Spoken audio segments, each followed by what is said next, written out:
We have a lot of people who want to go and work and work and work and work and make and do and all these active verbs.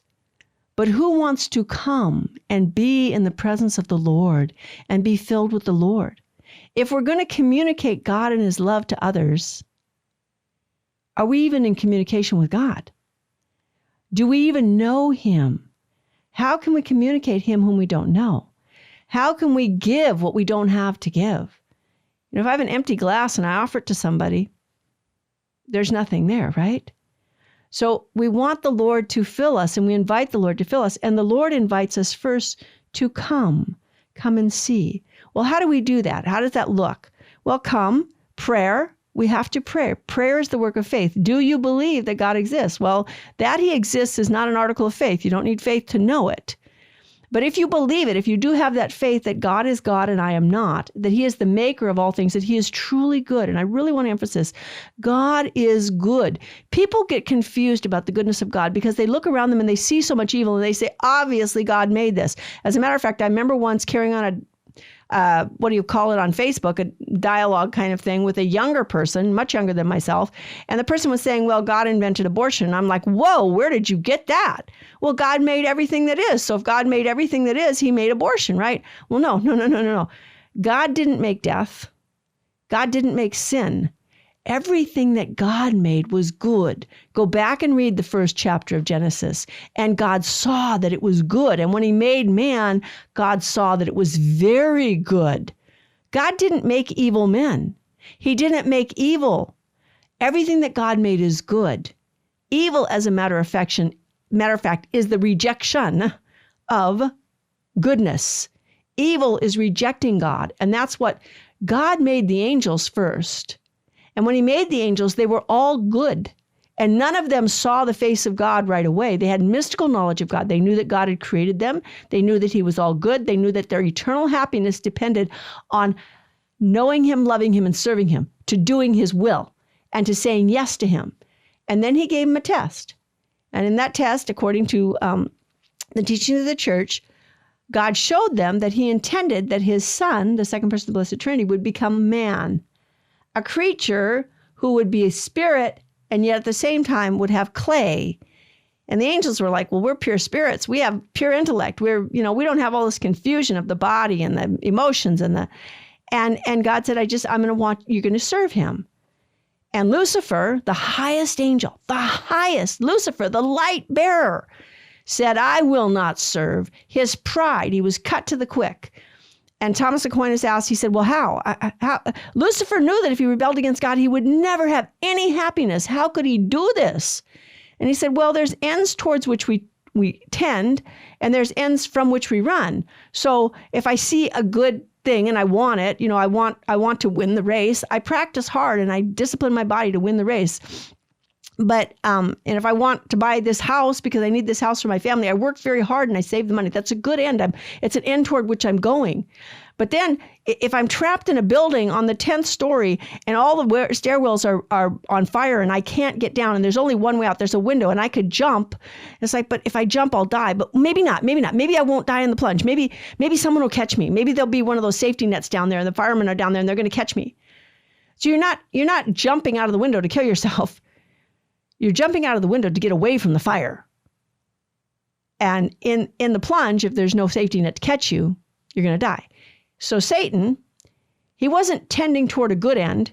He was trying to run away. For him, serving a creature who was lower than himself was like being trapped in a building, and the only escape was to jump out a window.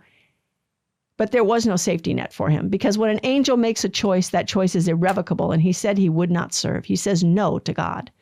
That's what evil is. God didn't make that. God didn't make death, and he doesn't make evil men. Everyone that God made is good, and the angels were good. But Satan, Lucifer, and a third of the angels rebelled against God and said that no, they wouldn't serve. And so they lost the place that had been prepared for them in heaven. They weren't in heaven, but God had prepared a place for them if they would say, yes, I'll serve. But they wouldn't serve. And because they wouldn't serve, they lost the place that had been prepared for them. They never saw God face to face. And so evil comes from sin. And man, why do we see evil men? Why do we see evil in this world? Because men sin. And people ask the question, well, why? Why would God let us sin? And by the way, so we're going to talk about this a little bit. God made man, and he made man in his own image, and he gave man gifts that were above and beyond his nature. And he created Adam and Eve in grace. Adam and Eve were immaculately created. They had no sin. They had grace in their soul, the life of God in them. And they had infused knowledge. They weren't going to die. They had immortality on this earth. They weren't going to die. They wouldn't be sick. And they weren't going to have to labor hard for the food they would eat. They would simply go to the garden. They'd have to pick the food. You'd have to get it, but God would make it grow. So, what happened here? Well, God created man in his image and established him in his friendship. A spiritual creature, man can live this friendship only in free submission to God. The prohibition against eating of the tree of the knowledge of good and evil spells this out. For in the day that you eat it, you shall die. You would become subject to death. Enters death. God didn't make death. The tree of the knowledge of good and evil symbolically evokes the insurmountable limits that man, being a creature, must freely recognize and respect with trust. Man is dependent on his creator and subject to the laws of creation and to the moral norms that govern the use of freedom. So we have to admit we didn't make ourselves. And this is what the devil had to admit too. He didn't make himself. He wasn't in charge. You know how every 2-year-old or 3-year-old wants to be in charge of the world. It's the rebellion of man. And we have to learn and say, no, I am not in charge. I was made by God. Bishop Sheen once said, if you don't think you're connected to the past, if you don't think you're dependent on someone else, check tonight and see if you have a belly button. If you have a belly button, yeah, you were connected to the past. You're dependent on someone else. But most of all, we're all dependent on God. God made us and God is good. And he gave us laws to follow. If we follow his laws, we will have happiness and peace. But if we rebel, we will have evil and hatred and anger and out of control anger and no joy in this world. The Catechism of the Catholic Church, 396, that's the one I just read to you. And then 397 says this, the first sin of man, the original sin.